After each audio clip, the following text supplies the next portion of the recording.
Natasha, with Three Farmers Foods, a family-run business, you've been developing camelina oil, which is an innovation around chickpeas and lentils. It's very exciting. I want to talk about that, but I also want to hear about how you're planning succession and mentorship in the context of a family-run business. We are a family run business based here in Saskatchewan. And we actually started with camelina oil, which is an ancient oil seed that we grow here in Saskatchewan.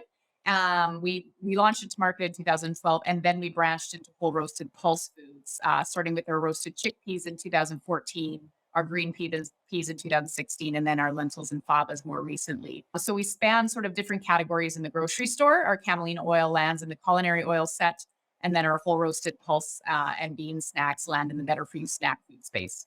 How are you thinking about building the team in the context of a family-run business, and how do you think about succession around that?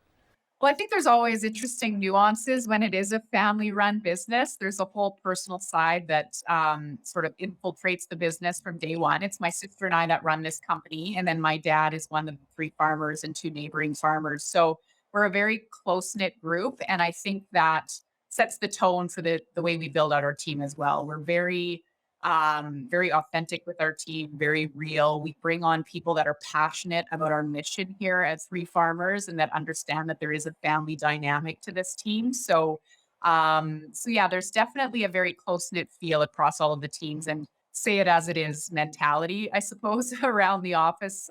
We don't beat around the bush. We try and tackle problems head on and find solutions as quickly as possible. And I think that served us well as we grow this company. Well, it's always a challenge with family members that are, of course, a big, huge part of your life as family, but then also crossing over into the business context. And so I think a lot of entrepreneurs, founders struggle with navigating that, the relationship with family. How have you done that? Where have you seen the challenges and how have you overcome them? I think where people struggle is, or when they start to struggle in that regard, it's because they forget the value that the other party is bringing to the table. And so that's something that we always keep very top of mind here at Three Farmers. So, I mean, my sister and I have extremely different skill sets. She is a Red Seal chef, so she does all of the creative and is really the mastermind behind our innovation and our flavor offerings and the products we bring to market.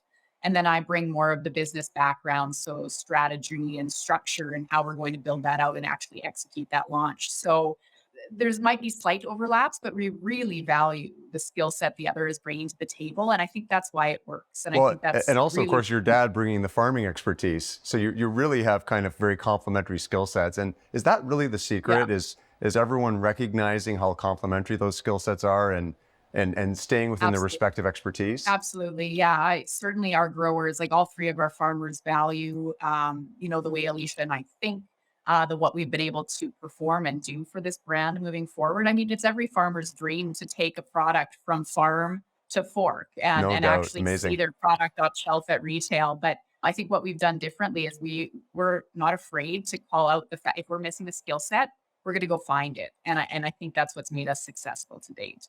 Arlene Dickinson, one of Canada's great entrepreneurs, is an investor via her fund, District Ventures, and I'm proudly an investor with Arlene. I think she's an incredible entrepreneur.